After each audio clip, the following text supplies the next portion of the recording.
There was a whole rewrite of the entire script. There have been very many moments where I'm just like, what is even going on right now? You went straight into motion capture in video games. It can become very frustrating if things aren't going as well as they should be. This is where it gets hard, where you really have to take your job seriously. Joining me today is Aldís Amah Hamilton, who plays the lead role in Echoes of the Endgame. She breaks down what it's like to work in a video game for the very first time, along with that, how different it was for her when she played a role in the game Hellblade 2. You've been acting in TV and movies and films, and was acting in video games ever a thing in your mind? I would say it was more of a dream. I've been playing video games since I was a child, very young age. Wow. And yeah, and obviously back then, people didn't play, they didn't need people to play the characters. There was voice acting, of course, but motion capture, that just wasn't something that people did, at least not that I was aware of at the time. So I don't think it ever registered that was actually an option, maybe until, I don't know, probably just like 10 years ago, something like that. And I will say, it was something I was like, oh, that would be so fun, but it wasn't something I was necessarily aspiring to do. But you mentioned you've been a fan of video games. So yeah. Can we have what games have you played recently, or is it before, way back in the day? No. Always. I think I probably picked up my first controller when I was like 5. I had an uncle who had like a Sega Mega. I was playing a lot of Mortal Kombat. I'm not gonna say a lot of Mortal Kombat as a 5-year-old, but I was watching him play a lot of Mortal Kombat and I absolutely loved it. I remember Tomb Raider, pixelated as all heck. And then my grandmother, she gave me my first Game Boy. She knew I was my grandma was a funny woman, a wonderful woman, and I think she just kind of saw things that maybe other people didn't recognize. She saw the gamer in me. So she owned a farm in Canada, and she gifted me a Game Boy and 2 games. One of them was Rugrats, and the other one was called Harvest Moon, which is wow. Do you know the games? That's beautiful. Wow, these great games. Yeah, they're so close to my heart. And she gifted me with Harvest Moon. I think maybe that was a way for her to connect with me on my level, which absolutely worked. I've played Harvest Moon since then, and I've named every single farm Yeoman Farm, which was her farm. Wow, that's so beautiful. Wow, that's amazing. Yeah. You mentioned it was not ever a direction that you wanted to go with, acting in video games specifically. So was there a sense of hesitation when you get a job in video game, this is acting? Is there a sense of hesitation, I don't know, how is this gonna go? No. I actually, so when Echoes of the End came to me, the funny thing is, I've done 2 games now, obviously. I've done Hellblade and I've done Echoes of the End. And Hellblade came out earlier, but I'd been a part of Echoes of the End since 2018. So I was brought on to Hellblade very late in 2022. I'd already been a part of Echoes then.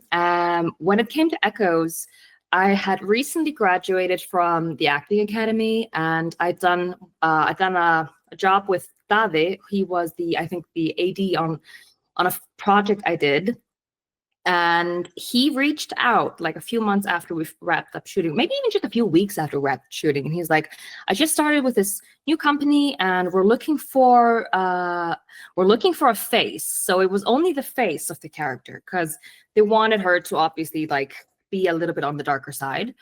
And I said, I'm such a gamer, I love computer games, absolutely, I would love to come in, but only if I can audition for the voice and motion capture, if you're doing that as well. And he was like, yeah, absolutely, go ahead. So I came in, I had an amazing chat and a connection with the whole team. We did the audition and it went really well. So for me, there was zero hesitation. If anything, I would kind of twisted their arm, you have to give me a go. Fine. No other auditions needed yet. Yeah, no. Not at all. And same with Hellblade. There were no hesitations. Absolutely not.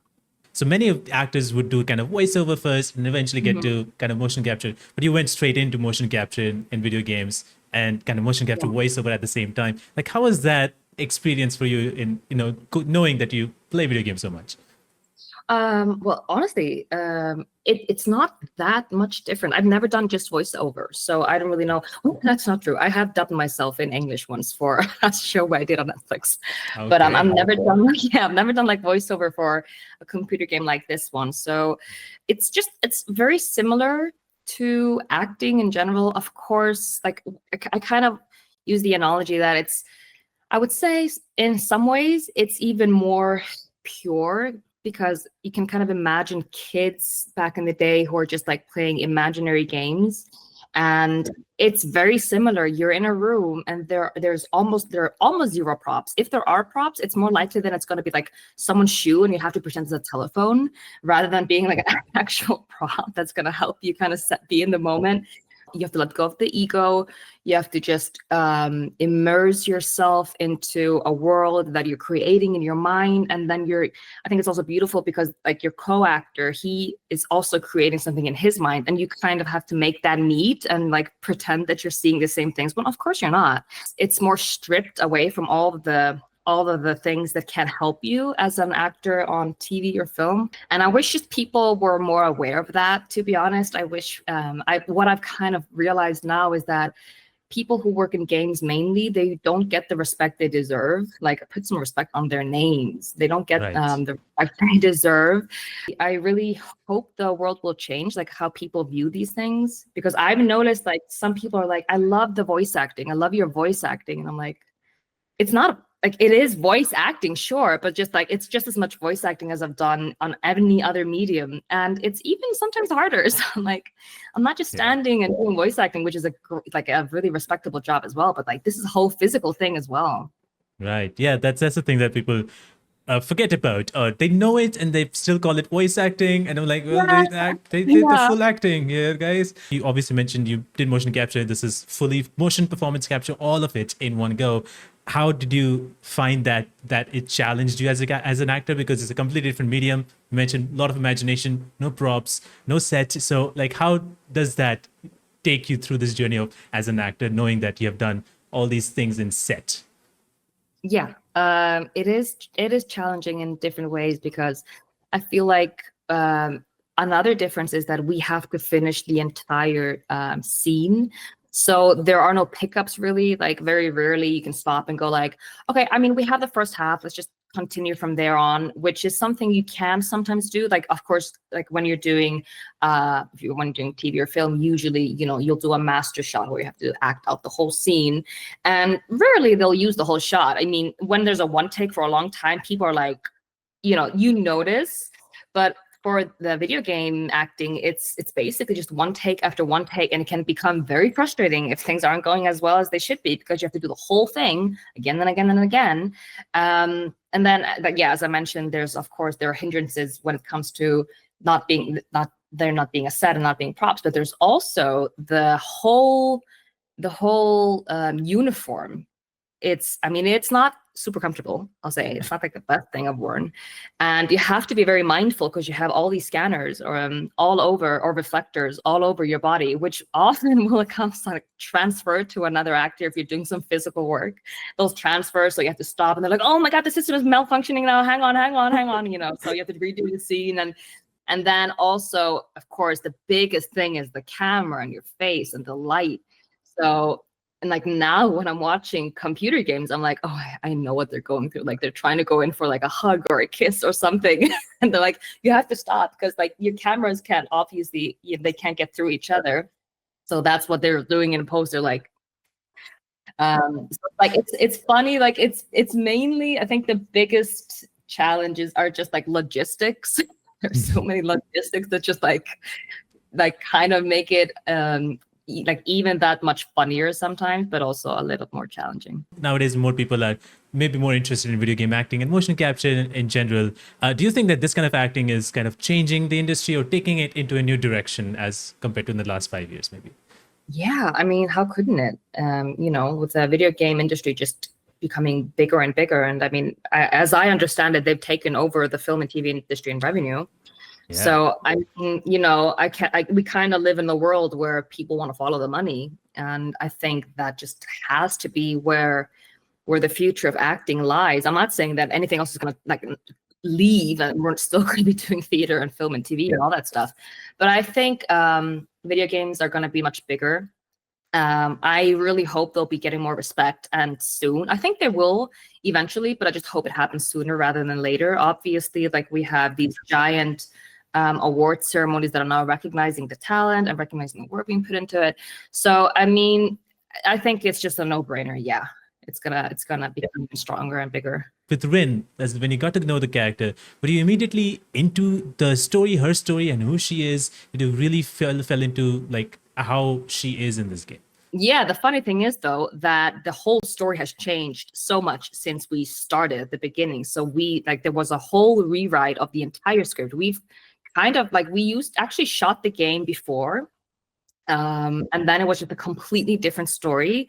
Something that a story I loved and I would love to see. I would love to see it reused or, done later on. I don't know. Yes. But yeah, it was a great story, but for a billion reasons, like it just had to be kind of changed. And then the new story, I love it as well. So I think both stories I've really fallen for, but the character of Ryn hasn't changed that much. If anything, we kind of softened her a bit. She was even more like standoffish at the beginning. Right. Yeah, if that is even possible. But yeah, we kind of softened her after getting some feedback from testers. But I really did connect with her. It's kind of ironic. It's like extremely ironic because she is kind of a lone island in this world that she lives in. And it's just so funny, that she's kind of been rejected by people she, were supposed to protect her or love her or something. And then the game comes out and it's just so funny. Yes, I sometimes read the comments and people are like, how can this woman be an Icelandic warrior back in like the 800s? And I'm like, oh, you guys are like, this is literally what we're trying to this is literally what we're trying to tell you in the game. Like, yeah. Like, it's so like this is why we need to accept people the way they are, because otherwise things can turn sour. I was honored enough to be able to give a lot of my opinion and suggestions. They were very well received all the time, and we had a lot of discussions about her. So I just feel like I was able to get very close. That makes sense. Like, do you have any moments in like while the shooting where you thought like, okay, this is not what she would do. Maybe this is what I think she would be doing, and let's go with this. Was that something that you did?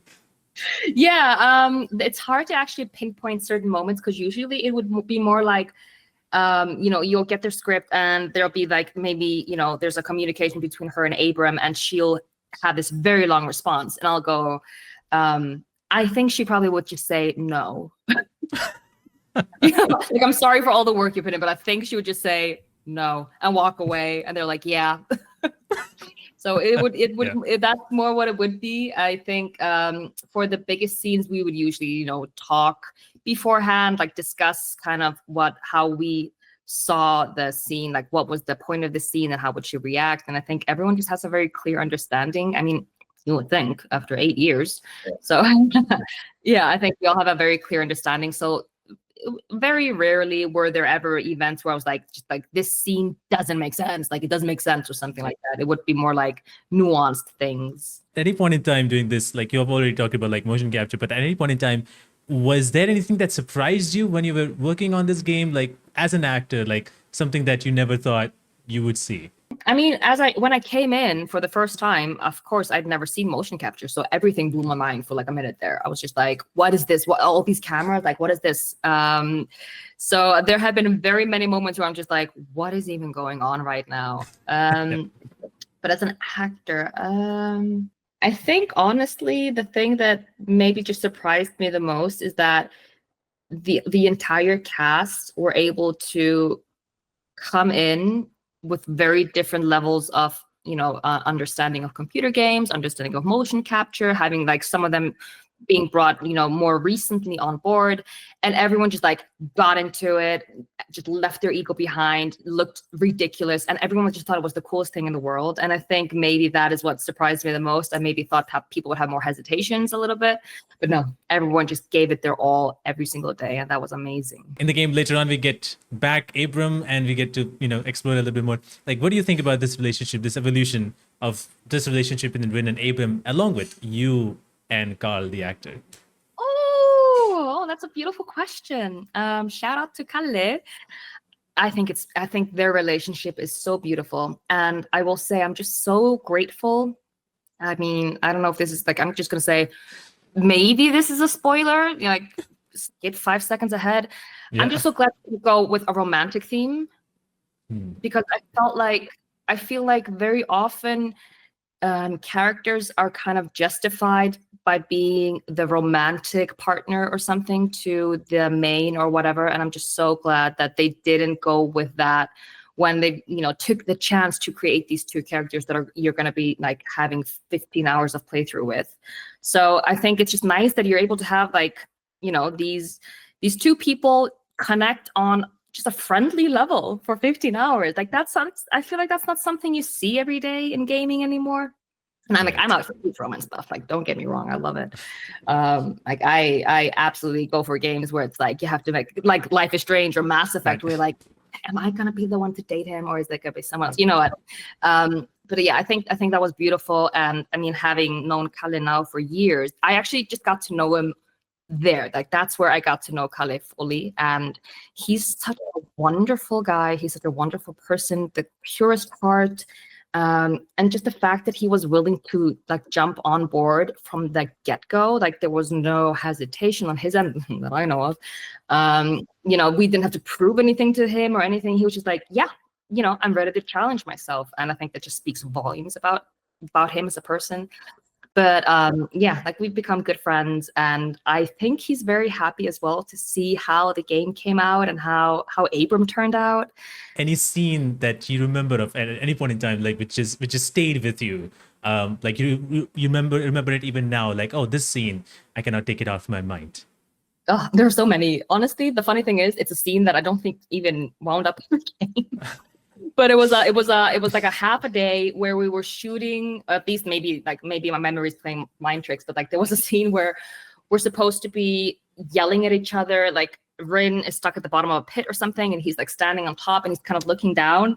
And we shoot the scene, and then we realize, well, the eye lines are absolutely messed up. Like he needs to be higher up, so we have to like keep on building, like making him go higher. It didn't work. So in the end, I think we were like not even looking at each other. I was just like looking at the ceiling, and he's like looking down at a point on the floor or something. And we were talking and trying to like engage. And, it was so silly. And it's one of those moments where I just go like, this is where it gets hard, where you really have to take your job seriously. But this is so ridiculous. If anyone saw this.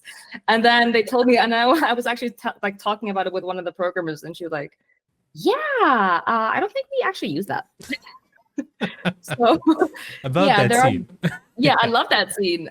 There's also a scene I really love when they're in like a moving cart, like an elevator cart, right? And they just kind of talk. And if memory serves me correctly, that is kind of the first time where Ryn really kind of relaxes. And I remember it was kind of a big moment for her to lean back around him, because she kind of leans back and listens.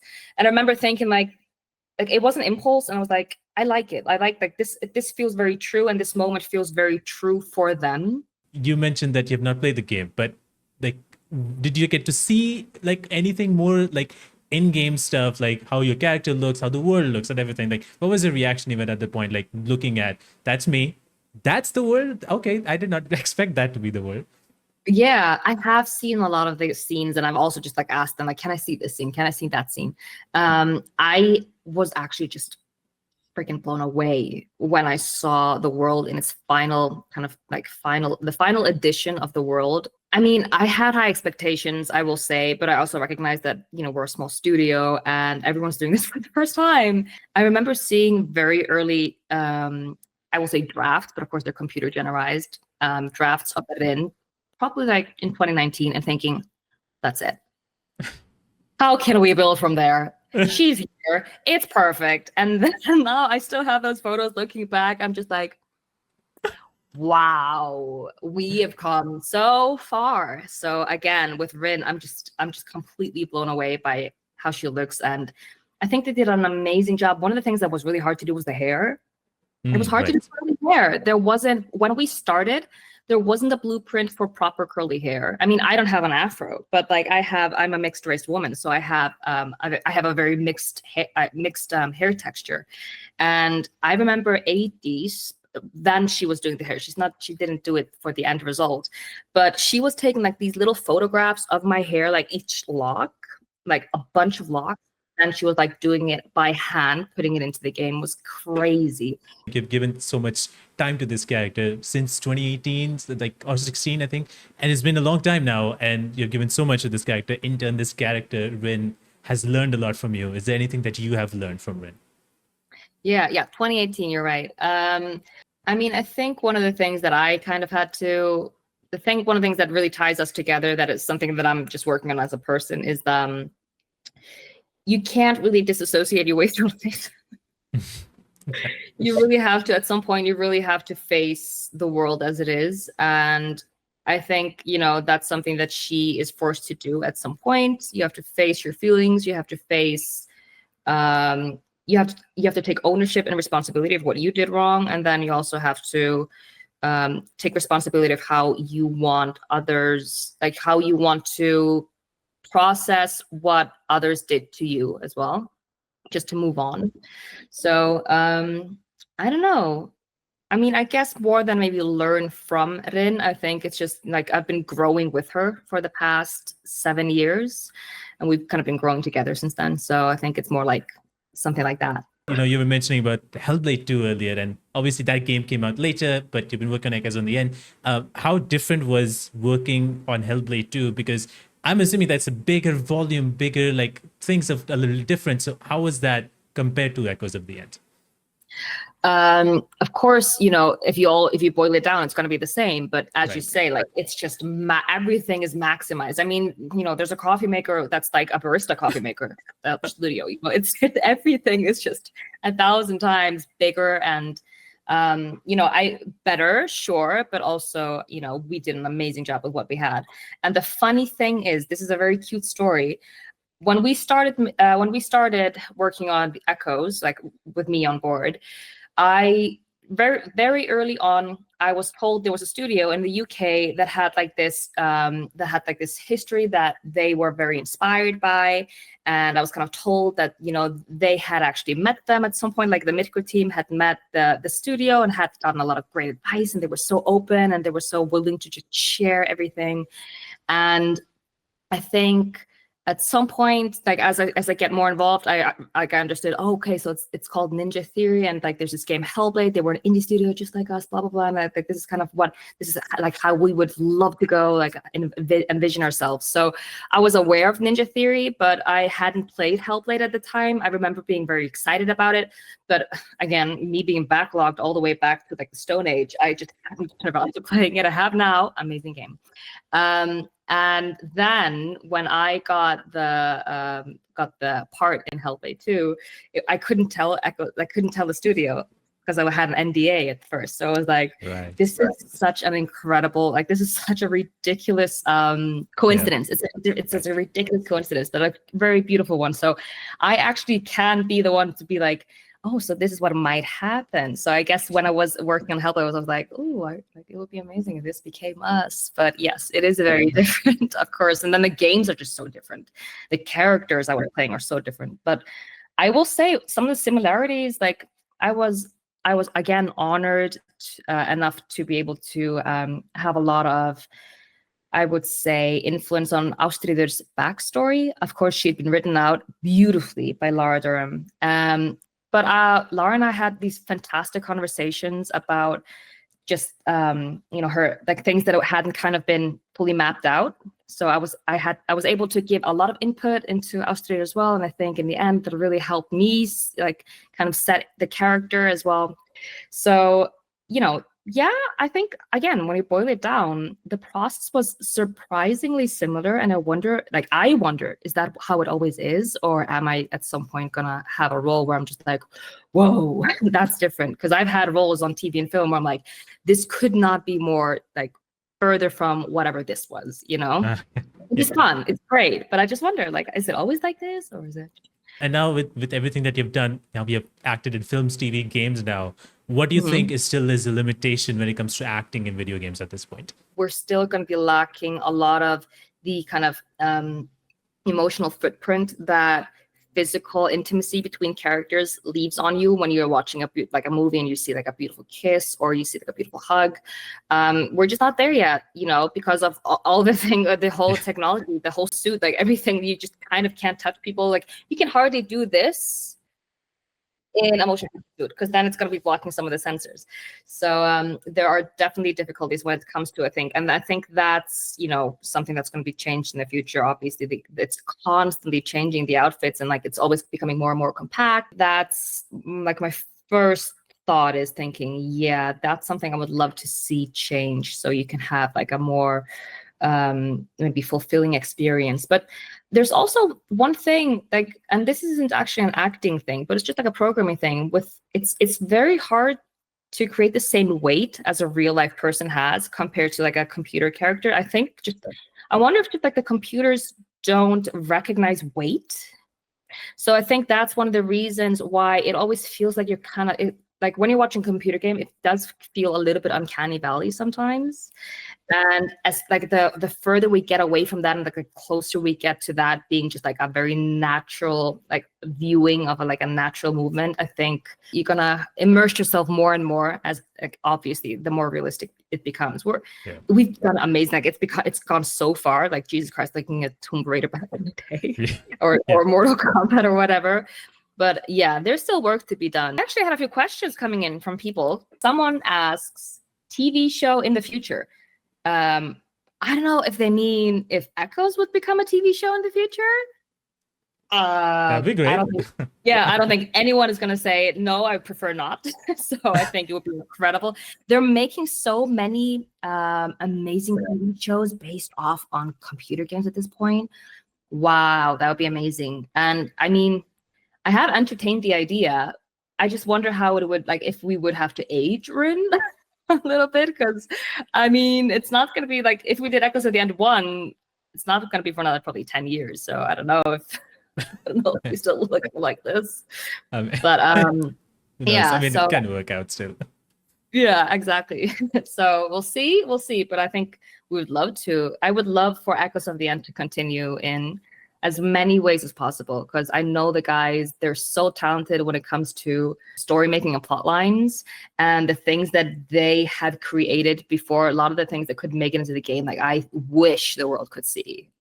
Like I wish the world could see. Our very own director asks, what is the hardest thing about doing fantasy? Dave, what is the hardest thing?